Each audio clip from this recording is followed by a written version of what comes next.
Welcome to another episode of Creating Legacy Through Community Service. My name is Sophia Chu and I will be your host today. Today we'll be talking to Dean Hendricks about being grounded by building a foundation. We ask that you watch, subscribe, and share this video. Good afternoon. It is June, believe it or not, in Michigan, and we're actually having some sunny days. I'm not going to say hot days, but some sunny days.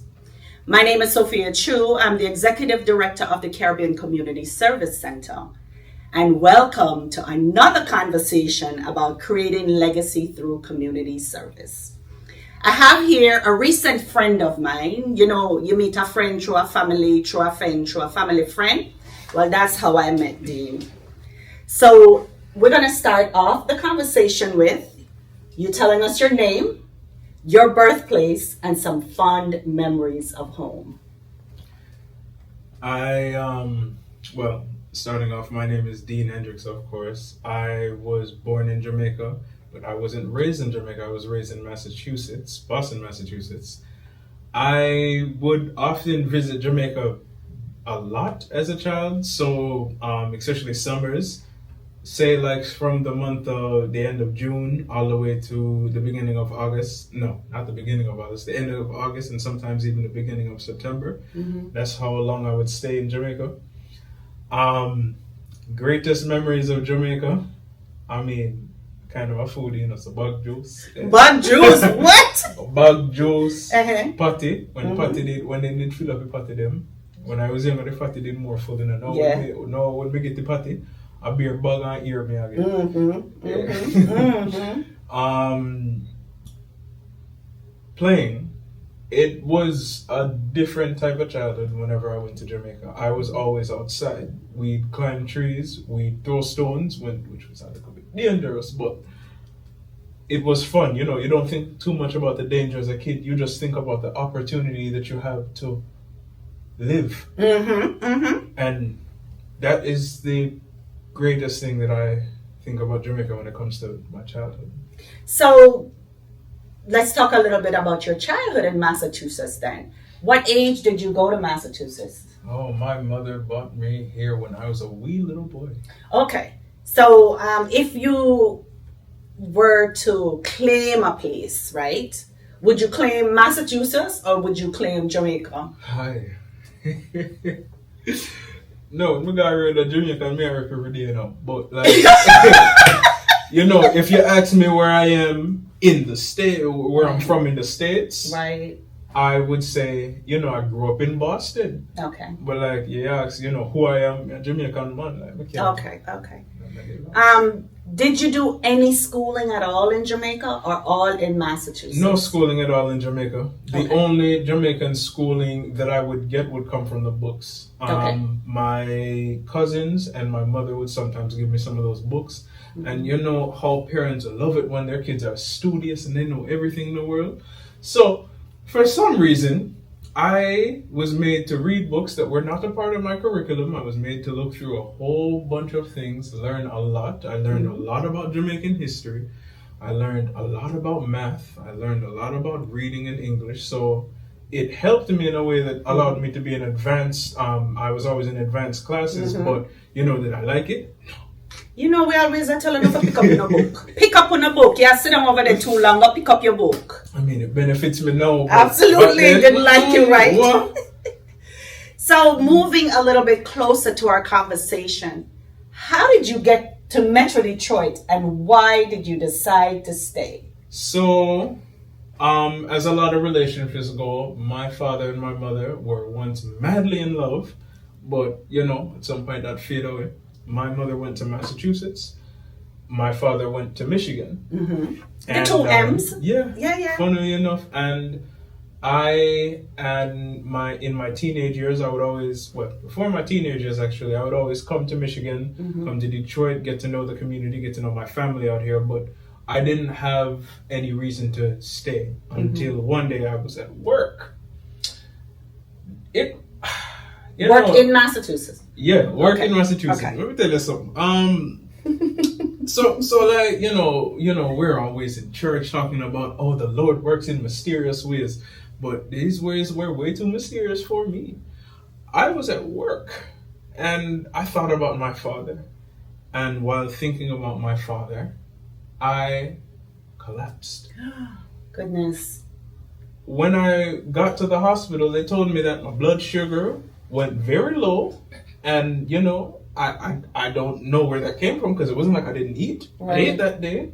But for some reason, my blood sugar ran low. I couldn't move. I collapsed on the floor. I couldn't speak.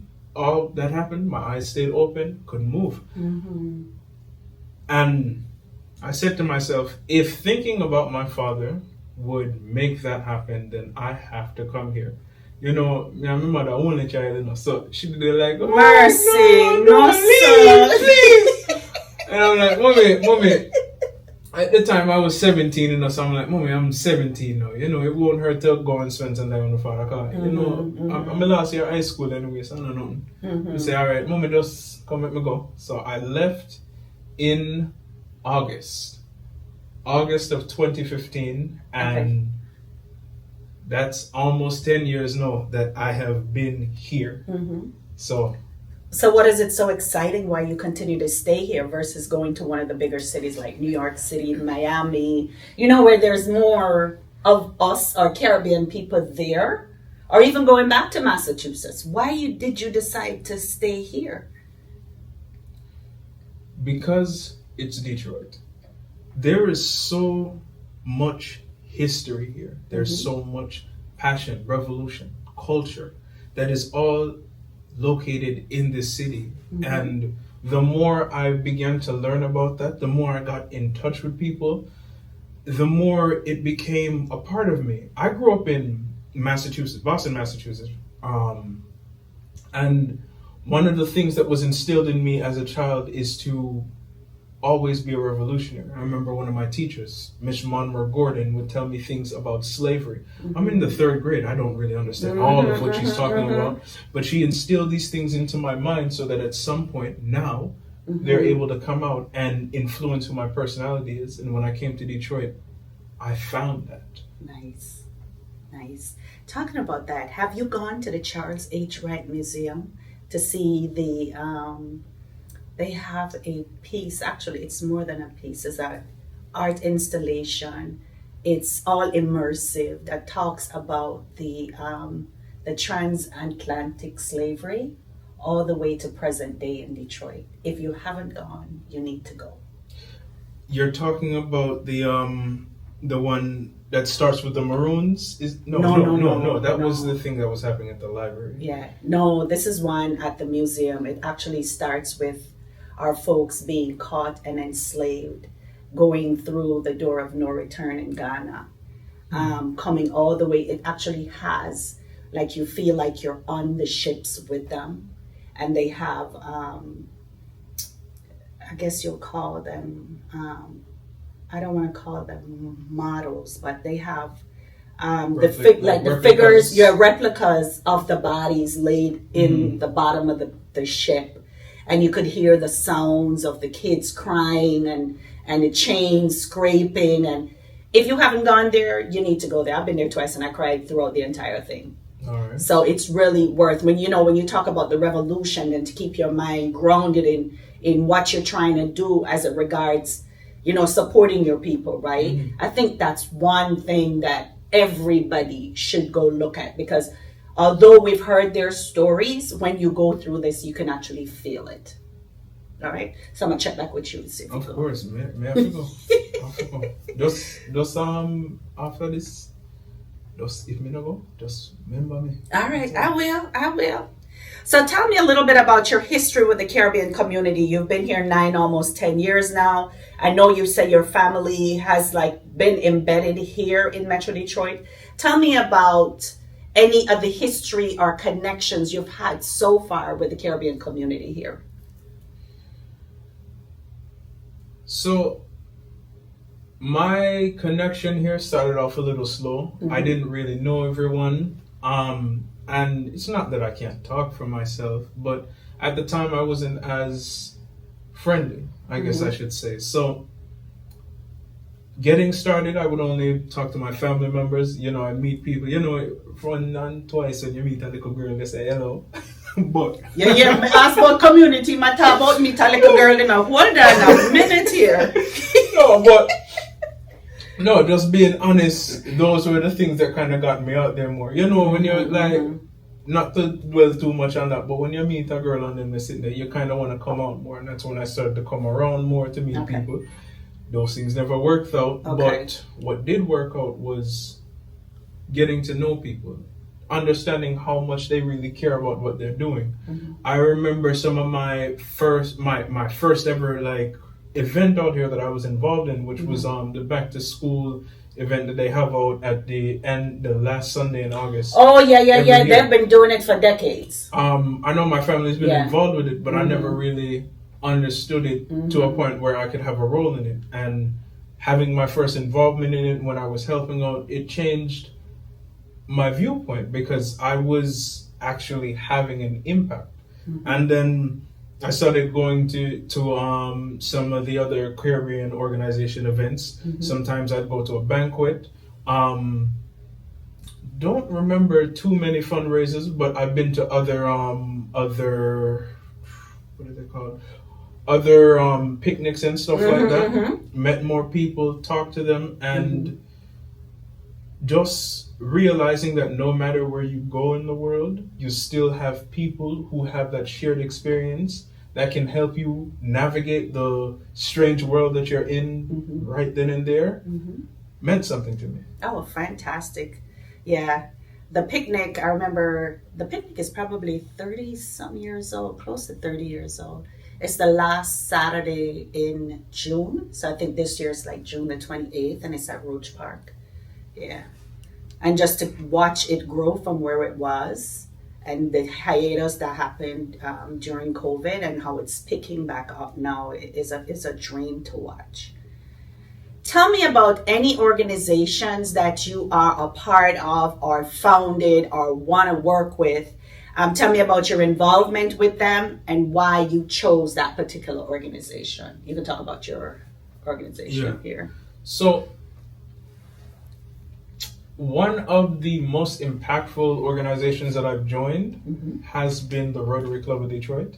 Wow. Okay. Joining that, so... Is that like Kiwi Club back home? Do we have Rotary Clubs back home? Yeah, I've actually... Kiwi or something like that? Hold on. Me soon come this. Oh, yeah, circle back to you. Man, you see that nice circle here. Okay. All right, so like... Rotary Club of Detroit. How I got into Rotary Club of Detroit, so... The same way how earlier on I talked about things working in mysterious ways because of God, same way with this situation. I started my nonprofit, the Hendricks Foundation, back in 2022. And it started because I was at work with my father. He said that we were going to lay some tile. Tile is my favorite task to do. Come on, be a tile, but, you know, he said I have to go get the bucket and the shovel because we're going to mix some concrete to lay down some tile. I come back, in the bucket, Max, where's the shovel? So I have to turn right back around for go get the shovel. On my way to get the shovel, I meet a couple in the elevator. They have a computer with them. They're just talking about, oh yeah, you know, we're just going to throw away this computer or whatever could we do with it. I'm like, there is no way this is real. So I'm talk to them and say, we don't really know what you're doing with that computer, but I can take it and do something good with it. They asked me a little bit about my history, and I told them how I've been working with computers since I was a kid. And they decided to just give it to me with the charger and all. The only question they asked is, it has a password on it. Is that a problem? I said, no. So. Okay, all right. We'll circle back to what Mega said, but go on through. Yeah, man. So, when they gave me that, I laughed because I couldn't believe it. When I got back upstairs with the shovel, my father was like, "What took you so long?" I was like, "Yeah, I got a computer." He said, "What?" Yeah. He said, "What do you mean by that?" So if you're a shoveler, you go back with a computer. Yeah, I said, "Yeah, man. Somebody just give me a computer." I said, "Well, no, that not just happened." Somebody said, "Yeah, he did." So, you know, from that day on, the Hendricks Foundation was born. Mm-hmm. Started the Hendricks Foundation. I went over to Massachusetts for some time to spend some time with my mother. Mm-hmm. While there, I talked to someone and they recommended I join the Chamber of Commerce. Okay. You know, I'm not really too fond of networking, but they said I should join that. Meet people, network. I joined the Chamber of Commerce out in Boston, get to meet people, and it comes time for me to go back to Detroit, come back home. I have this fire in my stomach. I want to let it out and meet as many people as I can because I learned the joys of networking. Mm-hmm. So I looked at the Chamber of Commerce in Detroit and I was like, okay, maybe that's not for me. So I end up finding an event. Mm-hmm. It was on a Saturday and they were talking about education. It was about the importance of education in Detroit and what we need to do to make changes. It was being held by this pastor. Cannot remember her name though, but who I do remember is one of the people who I met there. Mm-hmm. She was a member of the Rotary Club. I told her about my organization, what I was doing, told her my story, and she was like, you should come and speak to the Rotary Club of Detroit. So I said, okay. And I did. And when I spoke, they loved my presentation. Mm-hmm. And they said, you know what? I think you would be a perfect candidate for the Rotary Club. And I was like, wow, it's okay. You know, I didn't know much about the Rotary Club before then, but they said I should be a candidate. Today. And well, it's been a year and some months, and I've been a Rotary Club member ever since. How does that help you with your organization? So the Rotary Club is a philanthropy organization, and my organization is a nonprofit. Mm-hmm. So one thing that philanthropists love to do is find funding, find opportunities, and help you meet people to keep your organization running. The Rotary Club has given me so many opportunities that I could not see coming. They've put me in places to meet people who I did not know I could have met or did not even know about. I remember my first day meeting the Attorney General for Michigan, and I was like, how did he get here? You know, I'm in Rotary Club, and to me, you know, because I don't have those connections, I would probably think that a lot of the people who are my peers don't have those connections, but I don't realize that those degrees of separation with each person that I meet and each avenue that I allow myself to go down is closing. Absolutely. Absolutely. So, yeah. So tell us about the Hendricks Foundation. Why you started it. You said when you started it, why you started it, what's the purpose from it? Do you have a motto? Do you have, what kind of work is it that you do currently? And then we'll talk about creating legacy with your foundation after. So give us a layout of why you started it and what it actually does. All right. So why I started the Hendricks Foundation, I grew up without a computer. I couldn't really afford one, but I wanted one real bad. And I didn't really want to do nothing special with it. I just want to play a video game. If me honest. Or meet the girlies then, online. Alright. Why? But anyway, so I wanted to play video games real bad, and the only avenue that I found for it was some broken computers around my neighborhood. I took about... This in Massachusetts? Yeah. Okay. I took about 3 of them, and I really broke them. Oh, wow. But I was, after, looking at them and trying to understand the parts, I was able to Frankenstein them into one machine. And that machine allowed me to cross the digital divide myself. Wow. So when I was in that elevator, that was what I thought about. Yeah. How I crossed the digital divide, and I know so many students who are going through similar situations, but they don't always have access to free computers, or in my case, broken computers that are just around the neighborhood. So I did it, and it got me here. Okay. So do you have a number of how many people you have served so far? Off the top of my head, I know it's over 130 that we served so far. And the mission for the organization has been to pretty much bridge the digital divide worldwide. So we've been helping students out in Jamaica. students in Massachusetts, students in Detroit. We've had conversations about helping students in Mexico, conversation about helping students in Sierra Leone, especially with my Rotary Club. They are actually some of the people who are trying to have us help expand this organization and get our computers out to more people around the world. One of the countries that we were working on getting something into is Haiti. We had an organization that they're looking to take some of our computers and bring them to Haiti to help students out. The only, block for that sometimes is funding, but as long as we're able to work out the logistics for that and figure out a way for them to get it through customs, because that's always an issue. Always an issue, right. Yeah. Especially electronics. Yeah. So, have you worked at all or met anybody from the Haitian Network Group of Detroit here? No, I have not. I'm always trying to find ways to I'll connect you with them. I'll connect you with them because they do work here locally, and there's a lot of immigrants that are here from Haiti that may be able to use computers or have some computer classes or something here. So that would be one tip that I think we could explore together. And then the other one is they probably can help guide you, if not help you with funding, to now bridge the gap to get it actually to Haiti. Okay. Tell us some of the challenges outside of financial challenges that you've had so far with standing up this nonprofit. One of the biggest challenges is so I came from a for-profit world. For-profit is pretty simple compared to non-profits. You talk about what you do. You say, I have this service, buy it. And they do. It's really one too. With non-profit, you say, hey, I have this service, I have this market.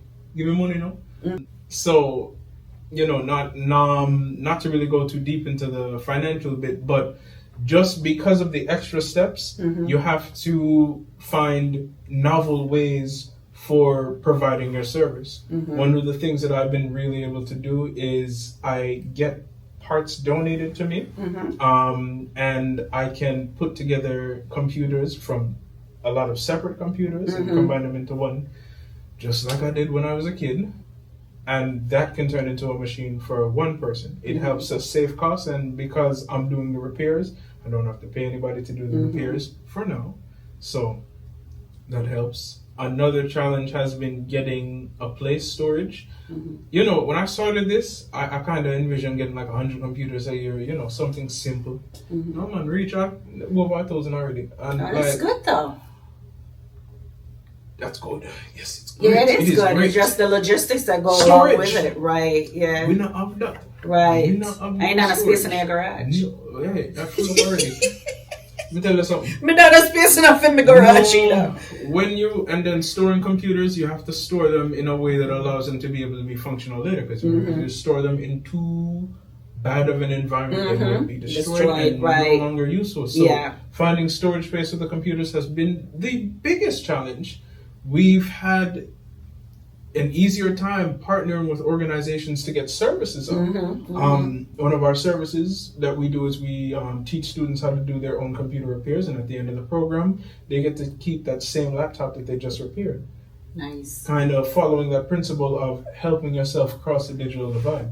So do you work with schools to do that? Organizational groups in the community, or what seem to be your target market for that? We mostly work with nonprofits. Other nonprofits have been an easier thing.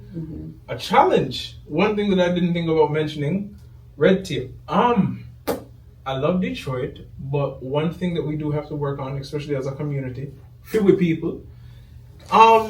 Look. Wait, hold on. Okay, I'm sorry. I'm stable. Look, you're not in a competition. You do really have to remember that. Look, if me starve, you starve too. The more food me I eat, the more food they want for your plate. Absolutely. And it doesn't just go for Jamaicans. Black people in general, there is so much competition for things that I don't understand sometimes. It'll be two organizations raising funds are trying to gather food to feed the homeless. And you have one organization trying to box out the other organization. Like I said, if you help more homeless people, me not going to help more. Who are you trying to help? Who are you trying? Evidently themselves, not the homeless people. Right, yeah. And that's a great point. Absolutely great point. That is one of the biggest struggles. Like one of the people we're trying to work with, organizations. Detroit Public Schools. I have been able to work directly with some of the principals in the schools. One of the things that we've been able to do that I loved is the 12 years of Christmas campaign. Another thing that we've been able to do, this one with the Caribbean community.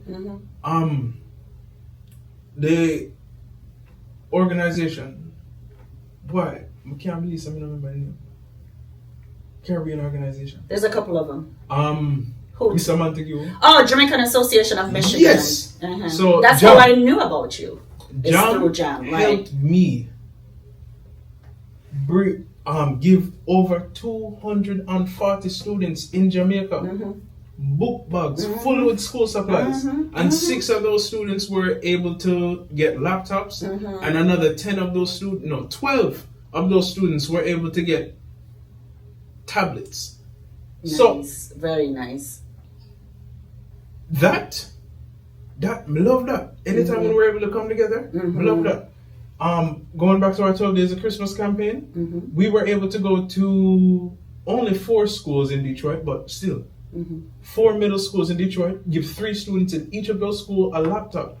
We awarded students that were great academically, but they had trouble at home when it came to computer access. They didn't have that. So we talked to the schools, we said, look, there's some work probably going to do annually, and we want to be able to do it over a 12-day period.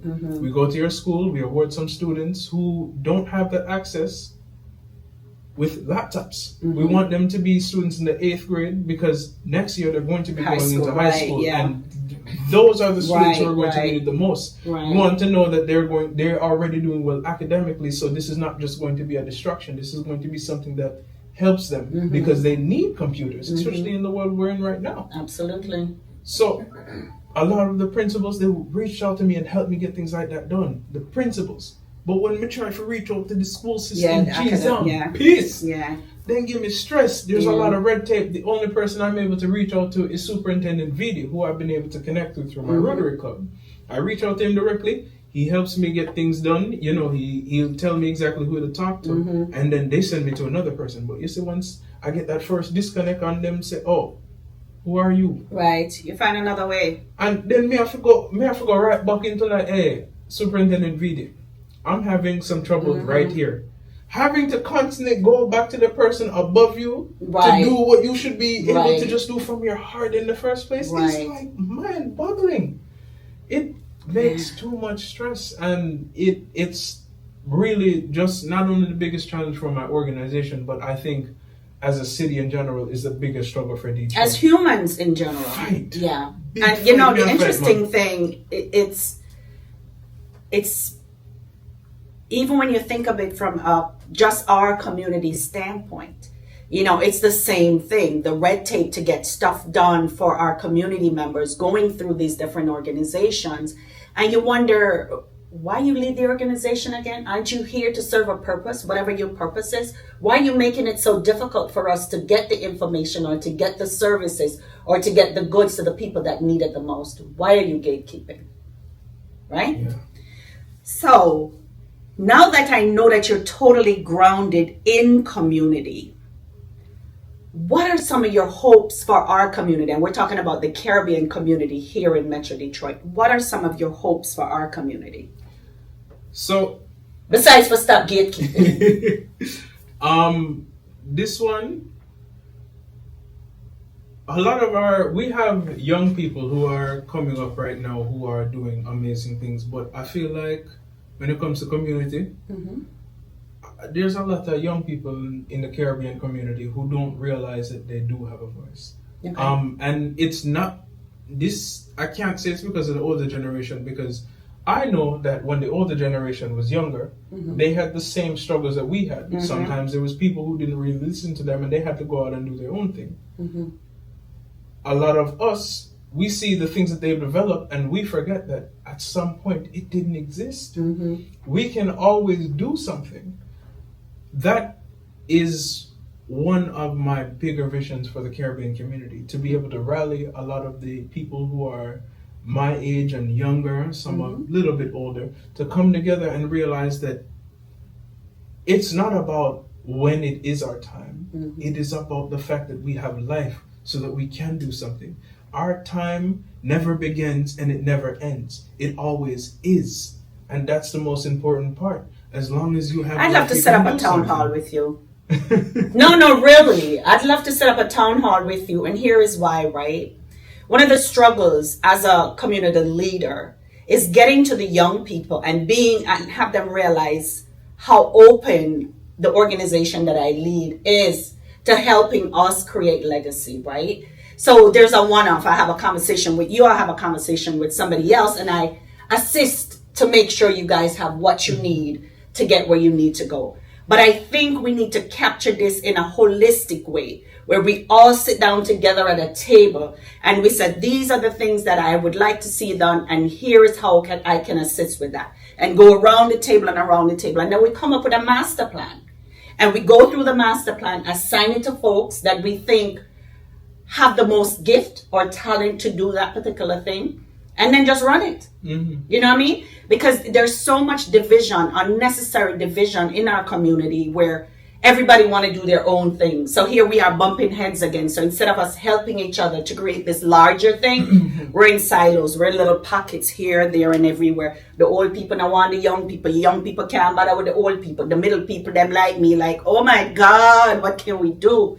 You know, so I would like for you to consider us doing a town hall together, or two organizations doing a town hall together. We can facilitate it, and we just have a sit down. You're responsible to bring X amount of people. I bring X amount of people, and we sit at the table and then just come up with a master plan. I'd love to do it. Okay. All right, come. All Our little So, finger. yes, Wait, what's up? Yes, sir. Them Pinky. in, Yeah, man. pinky swear. Yeah.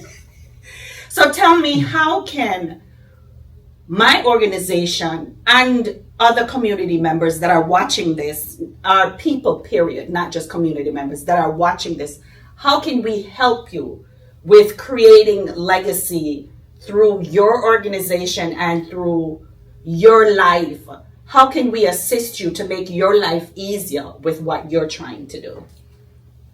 Nobody talk about the money. No, man, not Okay, even money. sorry. First Okay. steps first.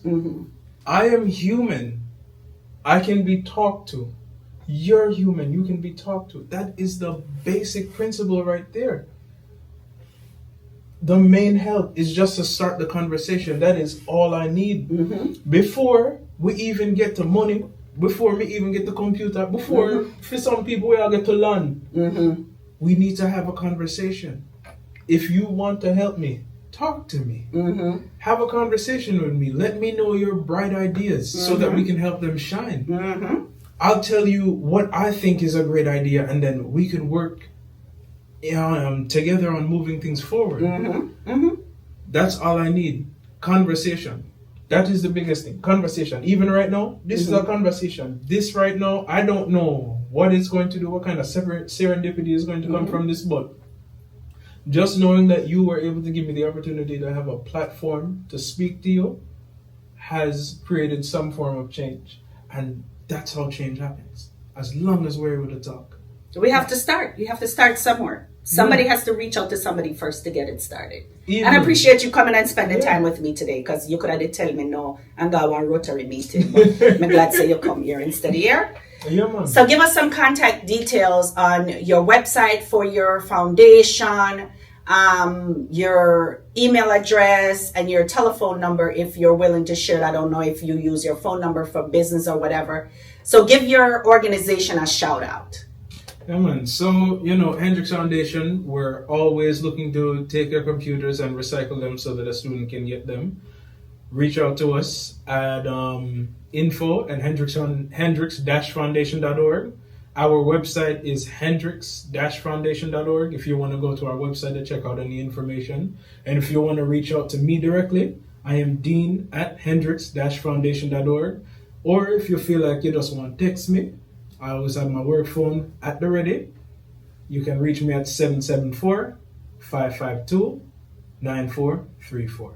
And I'm not look for no girlie here. No, not a girlie. No, put me in no trouble, please. So here's your opportunity now, just for some final words. How do you think our conversation went? Where you think we can take it from here and just kind of close us out? I think this was a 10 out of 10. For a conversation that's going to be recorded and replayed by many people, I think this was a very human conversation. We were able to just talk, maybe a little joke here and there. It was a great conversation overall. I definitely do want to have more conversations like this and see how much more of this we can do. And I don't know, you're pretty early right now, so we know, say, this probably isn't something that you thought about too much, but if you ever want any follow-up conversations, me to come back and of course, no man, even if when you're starting to package the stuff, if you're planning to send a shipment or something to Jamaica this year or Haiti or wherever, because we'll circle back to the conversation, right? How I get you connected with the folks that you need and how we can assist. We'd love to come out and interview you maybe when you're packing up or going through one of your sessions where you teach some students or something like that. Because the whole reason behind doing these recordings and these tapings is to shed light on the legacy that we are creating in our communities for the folks that's going to come after us. Cool? Yeah, man. All right. So again, Mr. Dean Hendricks, thank you for your time. I do appreciate this. I love the fact that you brought your authentic self. I love the fact that we will connect afterwards and work together to make sure, again, we're creating legacy. Your stories were amazing. You were open again to bringing intergenerational conversations, which is the core of what I do. So thanks again so much for your time, and we'll circle back. Will do. All right.